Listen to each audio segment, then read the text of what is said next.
दुईचोटि प्रधानमन्त्री हुँदाखेरि पनि देशको लागि केही गर्दैन भने तेस्रो चोटि हुँदा गर्छ त? अर्को राम्रो र नयाँ मान्छे आउने बाटो खोलिदिनु पर्यो भन्नु खोजे हो। हामीले जनताबाट प्रत्यक्ष निर्वाचित कार्यकारी प्रधानमन्त्री हुनुपर्छ भनेर हामीले भनेका छौँ। जनताले आफ्नो सरकार प्रमुख को हुनुपर्दछ भन्ने कुरा सोझै भोट हाल्न पाउने व्यवस्था हुनु पर्यो। अब 46 पछिका उच्च पदस्थ नेता तथा कर्मचारी र तिनका परिवारको सम्पत्ति छानबिन गर्दै अवैध सम्पत्ति जफत गरी दोषीलाई कडाभन्दा कडा कारबाहीको माग गरिएको छौँ। यसमा सार्वजनिक रूपमा हामीले भनेका पनि छौँ। यहाँ साथीहरूले नलेखौँ भन्नुभयो, यो छानबिन गर्दा सबभन्दा पहिले राप्रपाको अध्यक्षबाट सुरु गर्न भनेर भनेको छ। एनसेल, ललिता निवास, वाइट बडी, सुन, नक्कली भुटानी शरणार्थी, गोकर्ण रिसोर्ट काण्ड लगायत सबै ठुला भ्रष्टाचारहरूको पुनः र पूर्ण छानबिन हुनु पर्यो भनेर हामीले भनेका छौँ। प्रदेश संरचनाको खारेजी र दुई तहको सरकार, केन्द्र र बलियो स्थानीय तह भए पुग्छ भनेर हामीले भनेका छौँ। राष्ट्रपतिको ठाउँमा नेपालमा अभिभावकीय राज संस्था चाहिन्छ भनेर हामीले भनेका छौँ। नेपाल जस्तो देशमा राष्ट्रपतीय व्यवस्था फाप सिद्ध नहुने रहेछ मात्र होइन, राष्ट्रपति निष्पक्ष पनि हुन नसक्ने रहेछ, अभिभावक पनि हुन नसक्ने रहेछ। राष्ट्रपति जो दलबाट निर्वाचित हुन्छ त्यो दलको कारिन्दा भन्दा प्रति र केही पनि नहुने रहेछ। त्यसकारण राष्ट्रपतिको ठाउँमा नेपालमा अभिभावकीय राज संस्था चाहिन्छ भनेर हामीले भनेका छौँ। त्यसै गरेर सर्वधर्म समभाव, पूर्ण धार्मिक स्वतन्त्रता सहितको वैदिक सनातन धर्म सापेक्ष हिन्दू अधिराज्य हुनुपर्दछ र प्रलोभनको आधारमा भइराखेको धर्मान्तरणको अन्त्य हुनुपर्दछ भनेर भनेका छौँ। त्यसै गरेर प्रदेश संरचनाको खारेजी र दुई तहको सरकार, केन्द्र र बलियो स्थानीय तह भए पुग्छ भनेर हामीले भनेका छौँ। त्यस्तै गरेर जनताबाट प्रत्यक्ष निर्वाचित कार्यकारी प्रधानमन्त्री हुनुपर्छ भनेर हामीले भनेका छौँ। जनताले आफ्नो सरकार प्रमुख को हुनुपर्दछ भन्ने कुरा सोझै भोट हाल्न पाउने व्यवस्था हुनु पर्यो। अब कर्णालीको मान्छेले पनि, झापाको कचनकवलको मतदाताले पनि आफ्नो प्रधानमन्त्री सोझै छान्न पाउने व्यवस्था हुनु पर्यो भनेर हामीले माग गरेका छौँ। त्यस्तै गरी कार्यकारी पदहरूमा एक व्यक्ति 2 कार्यकालभन्दा बढी बस्न नपाउने संवैधानिक व्यवस्था हुनु पर्यो भनेर भनेको छ। भनेको एउटा मान्छे 2 कार्यकालभन्दा बेसी प्रधानमन्त्री हुन नपाउने व्यवस्था हुनु पर्यो भनेको। एउटा मान्छेले 2 चोटि प्रधानमन्त्री हुँदाखेरि पनि देशको लागि केही गर्दैन भने तेस्रो चोटि हुँदा गर्छ त? अर्को राम्रो र नयाँ मान्छे आउने बाटो खोलिदिनु पर्यो भन्नु खोजे हो। हामीले जसरी अहिले गाउँपालिकाहरूमा एउटा गाउँपालिकाको अध्यक्षले 2 चोटि भन्दा निर्वाचित हुन पाउँदैन, त्यस्तै यो प्रधानमन्त्री भन्ने पद पनि एउटा मान्छेले 2 चोटि मात्रै हुन पाउने, 2 कार्यकाल मात्रै हुन पाउने व्यवस्था हुनुपर्छ भनेर हामीले भनेका छौँ। त्यस्तै गरेर जनप्रतिनिधिहरूको सङ्ख्या तथा आवश्यकता भन्दा बढी सरकारी वेतनधारीको सङ्ख्यामा कटौती हुनु पर्यो भनेको हामीले यो प्रदेश तहको खारेजी मात्रै होइन, अहिले स्थानीय तह, प्रतिनिधि सभा, राष्ट्रिय सभा लगायत विभिन्न ठाउँमा भएको यो प्रतिनिधिहरूको सङ्ख्या पनि बेसी छ, यो पनि कटौती गर्नु पर्यो भनेर हामीले भनेको। प्रदेश सभा त खारेज गर्नै पर्यो, त्यसले पनि प्रतिनिधिहरूको सङ्ख्यामा कटौती त हुन्छ, तर बाँकी अहिले 2 तहमा पनि, केन्द्र र प्रदेश तहमा पनि जुन जनप्रतिनिधिहरूको सङ्ख्या छ त्यो कटौती हुनुपर्छ। यत्रो जनप्रतिनिधिहरूको सङ्ख्या देशले पाल्न सक्दैन र यो आवश्यक छैन भनेर हामीले भनेका छौँ। त्यस्तै गरेर 7 नम्बरमा संवैधानिक निकायहरूको नियुक्तिमा राजनीतिक भागभण्डा हावी नहुने संवैधानिक सुनिश्चितता चाहियो भनेर हामीले भनेका छौँ।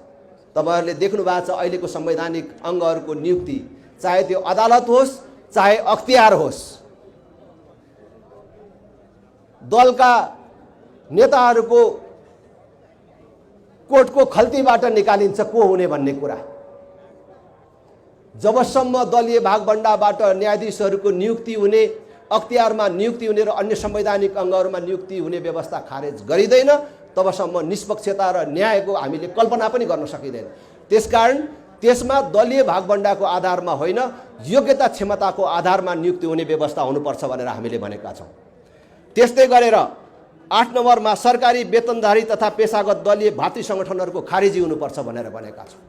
सरकारको तलब खाने र पार्टीको भातृ सङ्गठन खोलेर बस्ने व्यवस्थाको अन्त्य हुनु पर्यो भनेर हामीले भन्न खोजे हो। त्यस्तै गरी कर्मचारी तथा कामदारहरूले सम्झौता वा प्रचलित ऐन कानुन बमोजिम सेवा सुविधा पाए नपाएको अनुगमन तथा कार्यान्वयनका लागि विशेष सरकारी निकायको व्यवस्था हुनु पर्यो भनेर हामीले भनेका छौँ। यो चाहिँ के हो भने हामीले उद्योग धन्दाहरूमा दलीय भातृ संस्थाहरू गठन गर्न प्रतिबन्ध लगाइसकेपछि मजदुरहरूको हकितको विषयमा कसले कुरा गर्छ त भन्दाखेरि त्यो सरकार आफैले हेर्नु पर्यो। उद्योगले दिन्छु भनेको सेवा सुविधाहरू अथवा ऐन कानुनले तोकेका सेवा सुविधाहरू उद्योगले प्रदान गरेको छ कि छैन, मजदुरहरूले प्राप्त गरेको छन् कि छैनन् भन्ने सरकारको तर्फबाट हेर्ने निकाय खडा हुनु पर्यो भनेर हामीले भनेका हौँ। 10 नम्बर सम्पूर्ण राष्ट्र सेवकहरूको सरसुविधामा वृद्धि तर भ्रष्टाचार नियन्त्रण र सुशासनको प्रत्याभूति भनेको हामीले अहिले हेर्दाखेरि हाम्रो देशको निजामती कर्मचारी अथवा जो राष्ट्र सेवक भनेर भन्छौँ, चाहे त्यो सेना प्रहरी होस् अथवा निजामती कर्मचारी होस्, अरू संस्थानको कर्मचारी होस्, उनीहरूको तलब वरपर छरछिमेकका मुलुकका कुनै पनि कर्मचारीहरूले पाउने तुलनामा छैन, अत्यन्त न्यून छ, कमजोर छ। त्यसकारण त्यो सेवा सुविधा वृद्धि गर्नु पर्यो, तर भ्रष्टाचार गर्यो भने निर्मम ढङ्गले कारबाही गर्ने व्यवस्था हुनु पर्यो भनेर हामीले भनेका छौँ। देशभरि 11 मा निशुल्क र गुणस्तरीय सार्वजनिक शिक्षा र स्वास्थ्यको सुनिश्चितताका लागि आवश्यक उपायहरूको अवलम्बन गर्नु पर्यो भनेको शिक्षा स्वास्थ्य जस्ता विषय जनताको अधिकारको रूपमा स्थापित हुनु पर्यो। कुनै पनि नागरिकले अस्पतालको मुख देख्न नपाएर मर्न पर्ने अवस्थाको अन्त्य हुनु पर्यो कि कोही पनि मान्छे अजम्बरी हुँदैन, तर अस्पतालको मुखै देख्न नपाएर मर्नुपर्ने अवस्थाको चाहिँ अन्त्य हुनुपर्छ। त्यो जनताको अधिकारको रूपमा राज्यले स्थापित गर्नु पर्यो। छोराछोरी पढाउन पाउने अधिकारको सुनिश्चितता हुनु पर्यो भनेर हामीले भनेका छौँ। र 12 नम्बरमा सार्वजनिक शिक्षा र स्वास्थ्यको सुधारका लागि विज्ञहरू सम्मिलित उच्च स्तरीय शिक्षा स्वास्थ्य सुधार आयोग गठन हुनु पर्यो। यसको लागि एउटा निष्पक्ष र उच्च स्तरीय आयोग गठन हुनु पर्यो भनेर हामीले भनेका छौँ। त्यसै गरेर 13 तत्काल सबै नेपाली नागरिकलाई स्वास्थ्य बिमाको पहुँच पुर्याउँदै बिमितलाई इच्छाएको अस्पतालमा उपचार गर्न पाउने सुनिश्चितता हुनु पर्यो भनेको अहिले सबै नागरिकलाई स्वास्थ्य बिमाको पहुँच पनि छैन र भएका बिमितहरूले पनि आफूले इच्छाएको अस्पतालमा उपचार गर्न पाउँदैन भनेको जसको स्वास्थ्य बिमा छ त्यसले पनि आफूलाई एउटा बिमार छ तर त्यो बिमार अनुसारको अस्पतालमा गएर उपचार गर्न पाउने व्यवस्था छैन।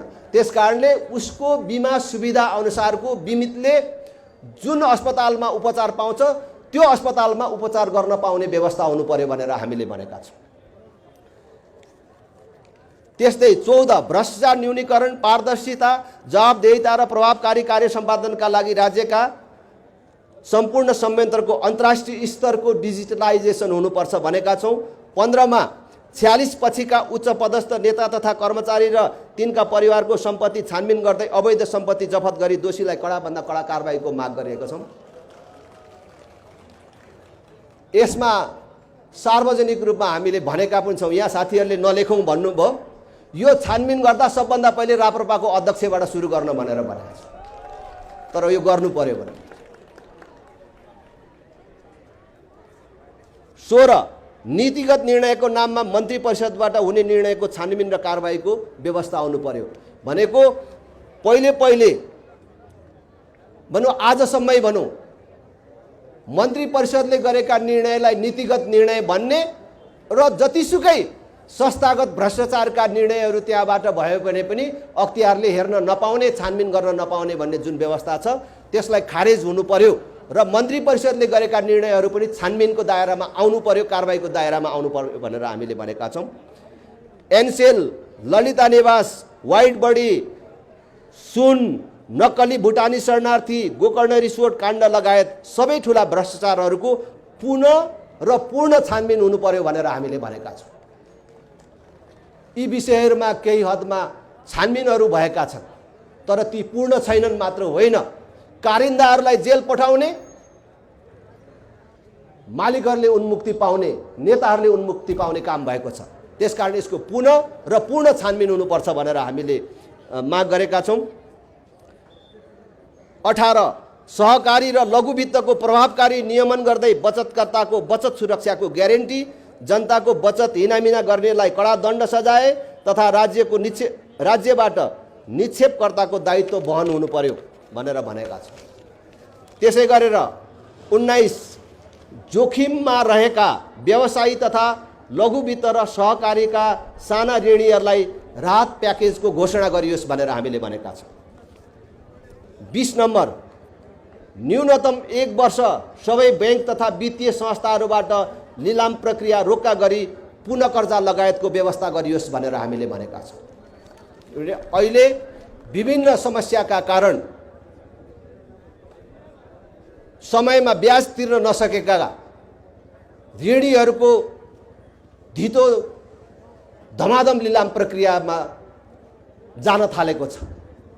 त्यसकारण त्यसलाई 1 वर्ष रोका गरेर पुनः कर्जाको व्यवस्था गरियोस् भनेर हामीले भनेका छौँ। र कसैले आफ्नो धितो बेचेर तिर्न पाउने समय समेत उसले चाहिँ प्राप्त गर्न सक्छ। त्यसकारणले 1 वर्ष यो स्थगित गरियोस् भनेर भनेका छौँ। र कतिपय ब्याङ्कहरूबाट खराब मनसाय राखेर योजनाबद्ध ढङ्गबाट विगतमा गरिएका लिलामी तथा संविधान र कानुनसँग बाजिने गरी बैंक तथा वित्तीय संस्थाहरूले ऋणीबाट असुलेको ब्याज सम्बन्धमा छानबिन गरियोस् भनेर भनेका छौँ। बैंक तथा वित्तीय संस्था 22 नम्बर बैंक तथा वित्तीय संस्थाहरूको ब्याज दर एकल अङ्कमा कायम गरी सेवा शुल्क खारेज गरियोस् भनेर भनेका छ।